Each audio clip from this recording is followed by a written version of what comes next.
Fala pessoal, como é que vocês estão? Tudo bem? Espero que sim. Bora filosofar? Tamo junto. Professor Giovanni, e comigo eu estou te convidando a fazer um passeio bem bacana para conhecer um filósofo, talvez um dos mais controversos da história da filosofia, um cara muito citado, mas por muitas vezes pouco interpretado. Quero te convidar para conhecer Friedrich Nietzsche e as bases do pensamento romântico que Nietzsche participa no século XIX. Vai ser uma jornada de 3 aulas. Nesse primeiro encontro, quero te convidar a conhecer a filosofia do martelo e as grandes críticas que Nietzsche faz à filosofia até o século XIX, para a necessidade de desconstruí-las por meio de um livro chamado O Crepúsculo dos Ídolos. Você quer fazer esse caminho junto comigo? Bora filosofar!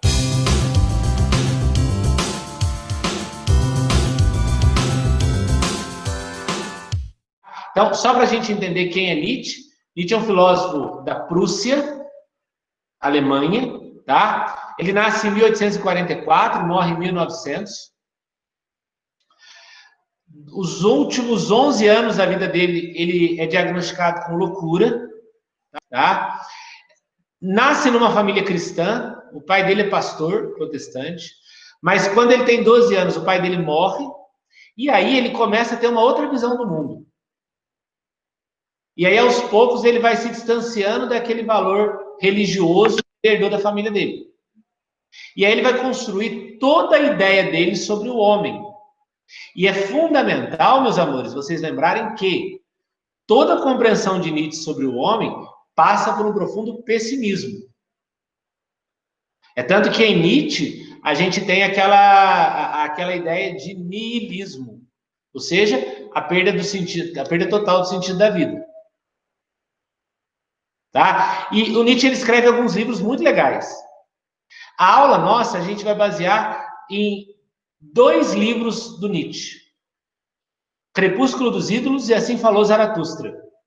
São os 2 livros que o vestibular cobra sobre Nietzsche. O Crepúsculo dos Ídolos e Assim Falou Zaratustra. E é legal, quem tiver curiosidade de ler Nietzsche, até aconselho a ler alguma coisa antes, não começar direto com Nietzsche. Nietzsche ele escreve na forma de aforismos. Você sabe o que é aforismo? Aforismos são frases diretas, de uma compreensão rápida, tá? E a escrita de Nietzsche é uma escrita baseada em aforismos. Tá? Então tem muita frase que ele joga e que se a gente pescar, a gente entende a ideia dele. Tá? Então nós vamos passear um pouco por esses conceitos de Nietzsche, beleza? Vamos para a aula. Tá? E aí eu quero trabalhar com vocês alguns desses conceitos. O primeiro conceito, aliás, é muito interessante se aplicar também Nietzsche em suas redações. Você vai ver que tem muito argumento dele aqui nos seus aforismos que você pode usar tranquilamente em alguma argumentação de redação. E a gente vai partir do que ele, Nietzsche, vai chamar de filosofia do martelo. Alguns exercícios chamam de filosofia do porrete, outros filosofia da marreta, mas a tradução mais próxima é filosofia do martelo. Gente, por que martelo? A parede aqui da minha casa. Se eu quero quebrar essa parede, eu não vou quebrar no murro, nem no chute. Eu preciso dar uma porretada nela para quebrar, porque ela está sólida. Não é a casa dos 3 porquinhos que você sopra e cai. Sólida. Na filosofia do martelo, o Nietzsche ele está criticando a filosofia. As filosofias que vieram antes dele. Para ele, todas as filosofias até agora, segunda metade do século XIX, elas precisam ser quebradas. Elas precisam ser desconstruídas. Elas precisam ser rompidas. E ela vai ser quebrada à força da marretada, à força do martelo. Então a ideia do martelo, a metáfora do martelo que Nietzsche usa nessa primeira parte da aula, é para quebrar a filosofia. O que a filosofia fez até agora? Século XIX. A filosofia até agora, ela fez nos prender a uma razão. Nós fomos sendo convencidos, desde os gregos até hoje, lembrem que quando eu falo hoje, eu estou falando do século XIX, nós somos convencidos, desde os gregos até hoje, a acreditar que pela razão nós explicamos tudo. Nós nos tornamos escravos da razão. Então a ideia do martelo é a ideia de quebrar a razão para construir uma nova filosofia. Nós somos ficando presos, e olha que interessante, e como que talvez numa redação você possa aplicar isso. Nós somos ficando presos a um conjunto de moral, a um conjunto de regras que tiraram de nós a possibilidade de ser livre, de ser felizes. Essa moral e essas leis, essas regras, elas precisam ser quebradas à força do martelo. Então há aqui uma crítica que Nietzsche faz à própria filosofia. E olha que aforismo interessante que ele começa, no Crepúsculo dos Ídolos. Nietzsche diz o seguinte: os homens inventaram o ideal para negar o real. O que ele está querendo dizer com isso? Aqui, gente, o Nietzsche está falando o seguinte: nós passamos a nossa vida toda, eu com 37 anos, vocês com 17, os pais de vocês com 50, a humanidade. Nós passamos a nossa vida criando modelos ideais de vida. Vocês estão estudando para passar no vestibular, para fazer uma grande faculdade, para ter um bom emprego. Isso é um modelo ideal. Eu me casei, estou lutando para ter os nossos filhos, porque isso é o ideal. O que Nietzsche está criticando aqui é o seguinte: a gente tem vivido criando modelos perfeitos de vida. E esses modelos perfeitos de vida, eles têm como única coisa em nós negar a nossa realidade. Por isso nós não somos felizes, porque a nossa vida é criar modelos ideais de vida. Aquele aluno perfeito, que tem o caderno organizadinho, que senta na primeira cadeira, que é disciplinado, aquele vai prosperar na vida. Aquele que tem um caderno bagunçado, aquele lá tá ferrado. Quem disse que tá ferrado? Uma vez eu tive um aluno, talvez um dos piores alunos que eu já tive na minha vida em disciplina. E eu me lembro que um dia, ele estava no segundo ano, eu perdi a paciência, porque eu falei assim: Pedro, você não vai ser ninguém na vida se você continuar desse jeito. Você tem que estudar. Isso deve fazer uns 10 anos, gente. Hoje ele é criador de gado. Hoje ele tem 2 fazendas. Terminou o terceiro ano, já foi cuidar da criação de gado. E talvez o dinheiro que ele tem hoje, eu possa trabalhar a vida inteira que eu não vou ter. E quem disse que o estudo é o ideal? Essa sociedade racional que nós construímos.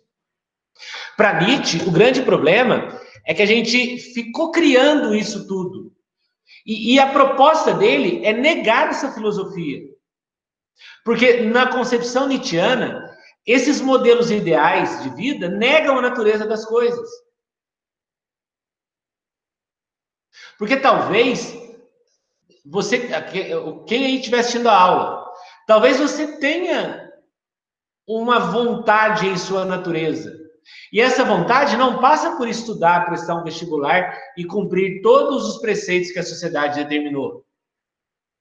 Mas só que nós ficamos presos a essa moralidade que faz a gente negar a nossa realidade. Então, qual que é a ideia do Nietzsche? Quebrar essa filosofia.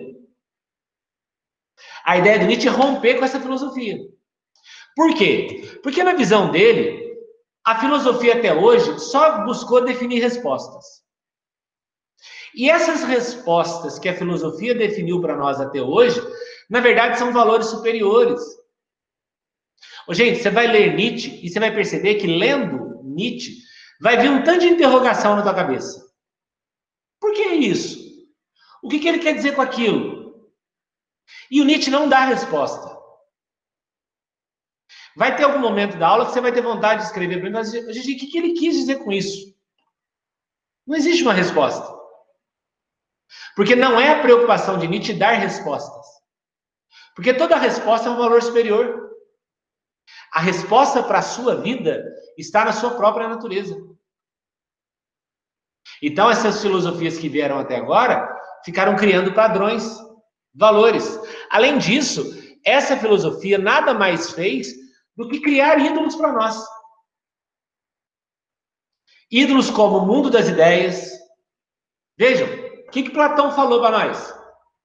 Platão falou, olha, esse mundo que vocês vivem é um mundo imperfeito, é um mundo cujo conhecimento é totalmente distorcido. Esse mundo ele é transitório e você deve viver buscando o mundo das ideias. Peraí, então tô perdendo tempo aqui, ué. O que o cristianismo nos ensinou? Que esse mundo é um mundo de sofrimento e de dor e deve ser uma preparação para o reino de Deus. Porque lá no reino de Deus nós vamos ser felizes.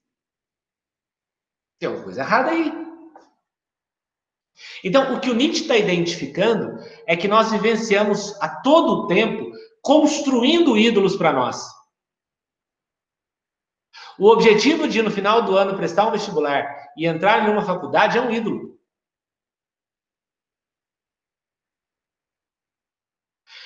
Os valores que nós criamos, na verdade, eles servem para nós negarmos aquilo que nós somos. E aonde que aparece o martelo? O martelo, gente, ele aparece para quebrar os ídolos. Ídolos, numa parte de conceito, para Nietzsche, são modelos mentais que nos escravizam. O Nietzsche, especialmente, ele critica dois momentos importantes. Ele critica os gregos e ele critica o cristianismo. Porque os gregos despertaram em nós a razão. O cristianismo despertou em nós a moral. Razão e moral escravizam a vida. E a ideia do martelo consiste justamente em quebrar esse ídolo. Em quebrar esses valores absolutos, esses valores superiores. Para que cada indivíduo possa construir sua própria existência. A ideia de Nietzsche é justamente que eu e que cada um que está assistindo a aula seja capaz de construir seus próprios valores, fora desses valores ideais que a sociedade construiu. Esses ídolos, de alguma maneira, eles precisam ser desconstruídos. Esses ídolos, de alguma maneira, precisam ser quebrados. E aí talvez você se pergunte nesse momento da aula, ô Gigi, mas como quebrar esses ídolos? Meu pai está no meu pé para prestar vestibular, como é que eu vou quebrar esse ídolo? O Nietzsche não responde. O Nietzsche ele não vai apresentar para você um caminho para romper com esses ídolos, por um motivo simples. Se assim ele proceder, ou seja, se ele apresentar para vocês um caminho para quebrar esse ídolo, ele vai estar construindo um ídolo para vocês. Ele vai estar construindo um ídolo para mim. Se ele dissesse para você, olha, faça isso, depois faça isso, depois faça isso, depois faça isso. Se ele agir dessa forma, ele vai estar construindo um ídolo para a tua vida. Quando, na verdade, no ponto de vista de Nietzsche, cada um deve construir os seus valores. Deve nascer uma moral a partir do próprio indivíduo. Só que isso não vai acontecer. Porque nós já estamos presos a essa razão. Nós já estamos presos a esses modelos ideais de vida.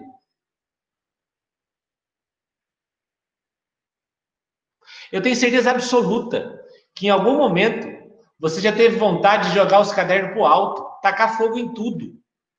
E não voltava para a escola, porque seu desejo é ir embora com o circo. Por que você não fez?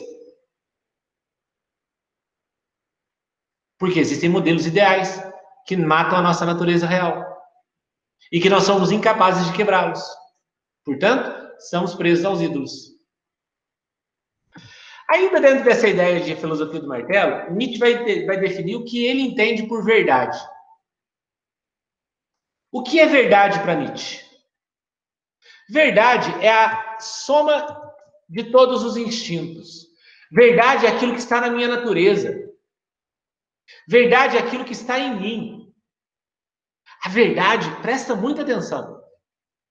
A verdade para Nietzsche não está fora de mim.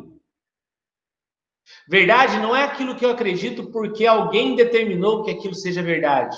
Verdade é aquilo que nasce em minha essência, está no meu instinto, está no meu natural, está no meu real. Para ele, gente, a verdade não parte de um modelo. Eu, Gigi, não posso ser um modelo de verdade para você. Eu não posso apresentar um único caminho de verdade. Vejam que nessa hora, ele está fazendo uma crítica dura ao cristianismo. Aliás, ele está fazendo uma crítica dura à própria pessoa de Cristo. Porque em um determinado momento do Evangelho, Cristo se apresenta como a verdade. Eu sou a verdade. Conhecereis a verdade vos libertará. Nietzsche diria, não. A verdade é aquilo que o indivíduo tem em si. A verdade não se encontra pela razão. Eu não posso convencer você que está assistindo a aula de que algo seja verdade. Uma vez que você se convenceu da minha verdade, você está escravo da razão. O que Nietzsche está propondo aqui é que o indivíduo não aceite uma verdade pronta. E sim, ele possa ser capaz de encontrar a sua própria verdade dentro do seu real. Não dentro de ideais.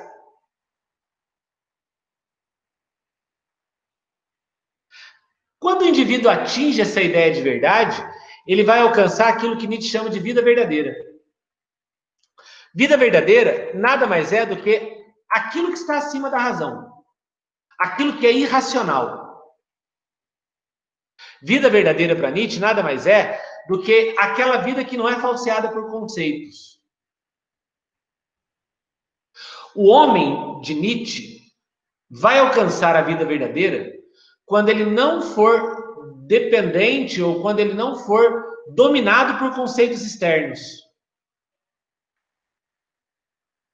E aí você se pergunta assim, mas Gigi, em algum momento alguém vivenciou isso?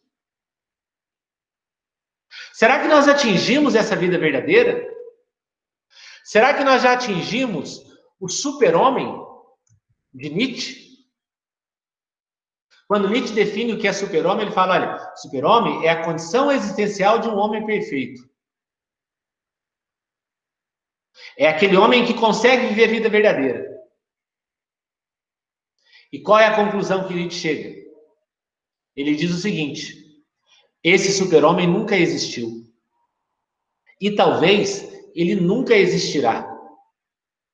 Porque a sociedade ela está tão presa a essa razão e ela está tão disposta a aceitar verdades absolutas que nós nunca vamos atingir a condição de super-homem.